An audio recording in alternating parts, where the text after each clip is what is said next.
Hello everyone. करते हैं पहला पाठ विज्ञान का, जिसका एक भाग हम पहले कर चुके हैं और आज दूसरे भाग में हम पढ़ेंगे कि ऐसे पौधे जिनमें क्लोरोफिल नहीं होता तो वो अपना भोजन कैसे प्राप्त करते होंगे, अपना भोजन जो खुद संश्लेषित नहीं कर सकते। इसके बारे में पीछे भी हमने पढ़ा था कि मनुष्य और अन्य प्राणी की तरह कुछ पादप भी ऐसे हैं जो अपने भोजन नहीं बना सकते, वो दूसरों पर निर्भर करते हैं। और ऐसे जो प्रणाली है उसको हम क्या कहते हैं, विषमपोषी प्रणाली उसको हम कहते हैं, उसको विषमपोषी प्रणाली कहते हैं। इसका उपयोग करते हैं। इसमें जैसे कि एग्जाम्पल दिखा रखा है यहाँ पे, ये पेड़ के ऊपर कुछ पीले रंग की धागे जैसी संरचनाएं होती हैं, जिनको आपने कभी देखा होगा अपने आसपास। अमरबेल जिसको कहते हैं, इसको ये इस ढंग से है कि अमरबेल भी एक पादप है, लेकिन इसके अंदर क्लोरोफिल नहीं होता। इसमें क्लोरोफिल नहीं होता और दूसरे पौधे जिसके ऊपर ये रहते हैं उससे अपना भोजन प्राप्त करते हैं। और ऐसे पादप क्या कहलाएंगे आपके, परपोषी पादप, यानी कि दूसरे पौधे से अपना भोजन ले रही है अमरबेल यहाँ पे, तो इसलिए वो क्या हो गया आपका परपोषी पादप। क्योंकि अमरबेल जैसे पादप परपोषी को अमूल्य पोषकों से वंचित करते हैं, अतः इनको क्या कहते हैं, परजीवी कहते हैं। उसके बाद आगे इसके अंदर कि एक और भी, क्या पौधों के अलावा कोई, इनके अलावा कुछ और भी हैं जो पौधों के अलावा किसी जीवों का अपने भोजन के रूप में प्रयोग करते हों, पौधे। और उसके लिए ये एग्जाम्पल दिखा रखा है यहाँ पे, घटपर्णी या पिचर पादप कहते हैं इसको। इसके अंदर ये जो पत्ते की संरचना इस ढंग से बनी हुई है जैसे कि कोई घड़ा हो, और उसके ऊपर आपको एक ये ढक्कन सा भी दिखाई दे रहा होगा। इसके अंदर आपको ये ढक्कन सा भी दिखाई दे रहा होगा। जैसे आपका बात करें अगर हम, तो इसमें नीचे घड़े जैसी संरचना दिखाई दे रही है और आपका ढक्कन जैसी संरचना इसमें ऊपर बनी हुई है। तो ऐसे पादपों के अंदर होता क्या है, कोई जीव जो है इस घड़े जैसी संरचना जो है उसके अंदर फंस जाता है, और वहाँ उस घड़े के अंदर जो है ऐसे रासायनिक पदार्थ होते हैं जो उस जीव को अपने अंदर घोल लेते हैं, और वो जो घुला हुआ विलयन जो है वो पौधे के अंदर जो है, इस घड़े के अंदर उसके रोम जो हैं उनके द्वारा अवशोषित कर लिया जाता है। पाचक रस होते हैं जो मैंने रासायनिक पदार्थ बताया है, वो जो है अवशोषित कर लिए जाते हैं। जैसे यहाँ बताया गया है, कीटों का भक्षण करने वाले ऐसे पादप कीट भक्षी पादप कहलाते हैं। और इसका एग्जाम्पल और क्या आपका, वीनस फ्लाई ट्रैप, सनड्यू कीट भक्षी, ये और अन्य दो उदाहरण हैं जो कीटों का भक्षण करते हैं। तो इनको भी हम क्या कहेंगे फिर, परजीवी ही कहेंगे। इनको भी हम क्या कह देंगे, परजीवी कह देंगे। हाँ, वो अलग बात है कि अमरबेल के अंदर जो है ना, अमरबेल अपना भोजन किससे ले रही थी, पौधे से ले रही थी। और ये पिचर प्लांट जो है ये अपना भोजन किसको बना रहा है, जीवों का अपना भोजन बना रहा है। उसके बाद आपका मृतजीवी, अपने बाज़ार के अंदर मशरूम देखे होंगे, छत्रक भी बोलते हैं इनको। ये वर्षा के दिनों में गली सड़ी टूटी हुई टहनी या पत्तों या छाल पौधे की, उनके ऊपर गुच्छे से बन जाते हैं और अपना जीवन यापन इसी पत्तों और छाल के अंदर जो है ना केमिकल रिएक्शंस करके, रासायनिक अभिक्रियाएं करके वहीं से जो है ये अपना भोजन प्राप्त करते हैं।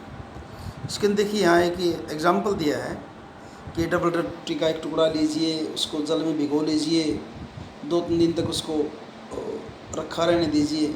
उसके बाद देखेंगे उसके अंदर रोएं जैसी संरचनाएं बन जाती हैं, सफ़ेद या हरे या भूरे या किसी और रंग की भी हो सकती हैं।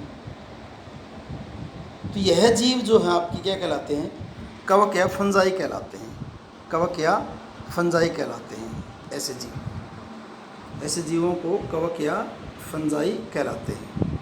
इनकी पोषण प्रणाली यानी कि भोजन प्राप्त करने की प्रक्रिया जो है भिन्न प्रकार की होती है। ये मृत या विघटनकारी सड़ने वाली वस्तुओं की सतह पर कुछ पाचक रसों का स्राव कर देते हैं, जिससे वे विलयन के अंदर परिवर्तित हो जाते हैं। यानी कोई घोल जैसी चीज़ बन जाएगी जहाँ से उसको बाद में भोजन के रूप में प्रयोग कर लिया जाएगा, वहाँ से उसको भोजन के रूप में प्रयोग कर लिया जाएगा।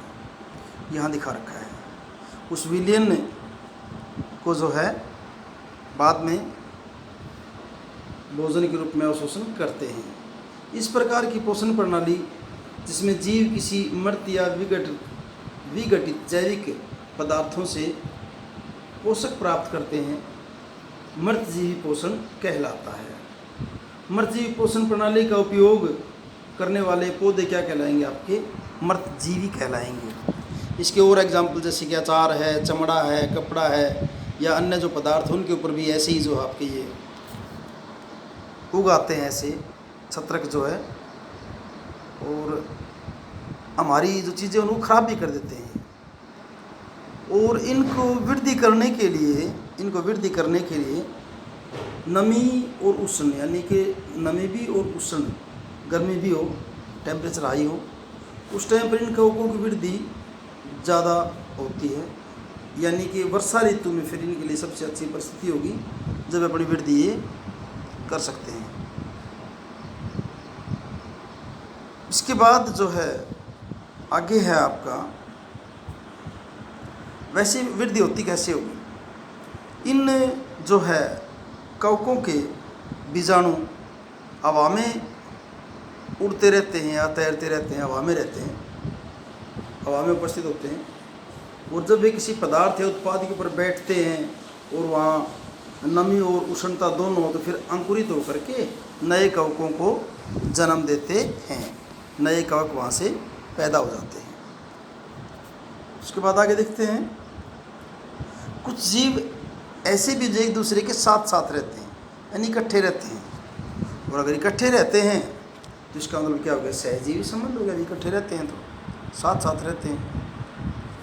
जैसे उदाहरण दे रखा है यहाँ पे, कुछ कवक वृक्षों की जड़ों में रहते हैं। वृक्ष कवक को पोषण प्रदान करते हैं और बदले में उन्हें जल एवं पोषकों के अवशोषण में सहायता मिलती है। इसी का एक और एग्जाम्पल जो आपका वो लाइकेन है। लाइकेन कहे जाने वाले कुछ जीवों में दो भागीदार होते हैं। इनमें एक शैवाल और दूसरा जो है आपका कवक होता है। शैवाल और कवक दो होते हैं।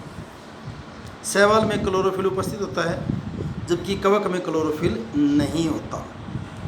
तो कवक शैवाल को रहने के लिए स्थान और जल और पोषक तत्व उपलब्ध करवाता है, और बदले में जो आपका कवक शैवाल को रहने का स्थान, जल और पोषक तत्व उपलब्ध करवाता है, और बदले में शैवाल प्रकाश संश्लेषण द्वारा संश्लेषित खाद्य कवक को देता है। यानी कि दोनों ने आपस में एक दूसरे की सहायता की और दोनों का जो है ना भोजन की आपूर्ति में काम चल गया है। तो इस प्रकार का जो जीवों का संबंध है उसको सहजीवी संबंध कहते हैं। अब मिट्टी जो है उसमें पोषकों की पुनः पूर्ति किस प्रकार होती है, इसके बारे में पढ़ते हैं। अब खेत के अंदर लगातार जब फसल उगाते रहेंगे तो उसके अंदर होगा क्या कि पोषक तत्वों की कमी होती जाएगी। और हमने देखा भी होगा, पादप करते क्या है, मृदा से खनिज पोषक अवशोषित करते रहते हैं, और इसलिए मृदा के दिन की मात्रा क्या होगी, लगातार कम होती जाएगी। और इसलिए उर्वरक एवं खाद के रूप में नाइट्रोजन, पोटासियम, फास्फोरस जैसे पादप पोषक होते हैं जिनको पौधा लगातार यूज़ करता है, और धीरे धीरे उनकी मात्रा मिट्टी में क्या हो जाएगी, कम हो जाएगी। और उसको पूरा करने के लिए आपने देखा होगा किसान खेत के अंदर जो है ना उर्वरक का प्रयोग कर रहा होता है। उसी कमी को पूरा करने के लिए। तो ये तो जो है कृत्रिम विधि है जिससे किसान जो है खेत के अंदर उर्वरकों की कमी को पूरा करता है। अब कई बार जो है कुछ पौधे ऐसे होते हैं जिनमें इस तरह के उर्वरक डालने की ज़रूरत नहीं पड़ती, और ख़ास करके पौधे कौन से होते हैं आपके दाल वाले पौधे जिनसे दाल बनती, जैसे कि आपका चना है, मटर है, मूंग है। और ये काम करना कब पड़ता है? एक फसल कटने के बाद जब अगली फसल की बारी आती है तो उसमें पोषकों की पूर्ति को पूरा करने के लिए या तो जो है रासायनिक उर्वरक डाले जाएं या फिर दाल वाली कोई फसल उगाई जाए। और पौधे के अंदर जो प्रोटीन जो है, पौधों के अंदर प्रोटीन बनाने के लिए सबसे ज़्यादा किसकी ज़रूरत पड़ती है? आपकी नाइट्रोजन की ज़रूरत पड़ती है। और फसल कटने के बाद उसमें नाइट्रोजन की कमी हो जाती है। तो ऐसे में अब पौधा कार्बन डाइऑक्साइड तो वायुमंडल से सीधा ले सकता है, लेकिन नाइट्रोजन को पौधा सीधा जो है वायुमंडल से नहीं ले सकता। पौधे नाइट्रोजन को सिर्फ विलेय के रूप में ही ग्रहण कर सकते हैं। और इस काम को फिर कौन हेल्प करता है? कुछ जीवाणु होते हैं जिनको हम राइजोबियम कहते हैं। उनके अंदर ऐसी योग्यता होती है कि वो वायुमंडल की नाइट्रोजन को विलेय पदार्थों के अंदर परिवर्तित कर देते हैं। अब राइजोबियम अपना खुद का भोजन तो बना नहीं पाता, लेकिन वो चना, मूंग, मटर इनके फलीदार पादपों की जड़ों में रहते हैं। वहाँ से होगा क्या? वो नाइट्रोजन की आपूर्ति कर देगा पौधे को, और बदले में जो है राइजोबियम जो है जीवाणु उसको आवास और खाद्य पदार्थ पौधा प्रदान कर देगा। तो एक किस्म से ये भी फिर क्या हो गया? आपका सहजीवी संबंध हो गया यहाँ पे। और इस संबंध के कारण किसान को बड़ा फ़ायदा होता है, क्योंकि उस खेत में जिसमें ये दाल वाली फसल बो दी है वहाँ नाइट्रोजन की उर्वरक देने की ज़रूरत नहीं पड़ेगी। क्यों? क्योंकि नाइट्रोजन की पूर्ति किसने कर दी है? इस फली वाले पौधे ने, जिसकी जड़ में राइजोबियम था, उसने वायुमंडल की नाइट्रोजन के विलेय के रूप में परिवर्तित कर दिया है, विलेय के रूप में परिवर्तित कर दिया है। और अगली फसल भी जब उगाई जाएगी उसके बाद वहाँ भी जो है जो फसल उगी हुई है उसकी तो पूर्ति हो ही गई है वहाँ पे नाइट्रोजन की, प्लस बाद में कोई अगर और फसल उगाई जाएगी तो उसके लिए भी नाइट्रोजन जो है सफिशिएंट मात्रा में ज़मीन के अंदर एकत्रित हो जाती है। तो इस प्रकार इस पाठ में हमने स्वपोषी पौधे पढ़े जो अपना भोजन खुद बना सकते हैं। और उन पौधों के अंदर खास बात क्या होती है कि उनके पत्तों के अंदर क्लोरोफिल होता है। फिर हमने परजीवी पढ़े कि ऐसे पौधे जो अपने भोजन के लिए दूसरे जीवों पर ही निर्भर करेंगे, जिनके अंदर खुद का क्लोरोफिल नहीं होता है, जैसे कि आपकी अमरबेल के बारे में पढ़ा हमने। और घटपर्णी पढ़ा जो जीवों को ही अपना जो है भोजन के रूप में प्रयोग करते हैं।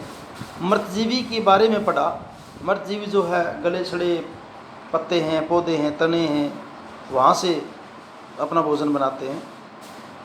और फिर हमने पढ़ा सहजीवी, जब दो जीव एक साथ रह करके एक दूसरे की भोजन में सहायता करते हैं, ऐसे जीव आपके क्या थे? सहजीवी थे। इस प्रकार हमने इस लेसन को कंप्लीट कर लिया है। Thank you.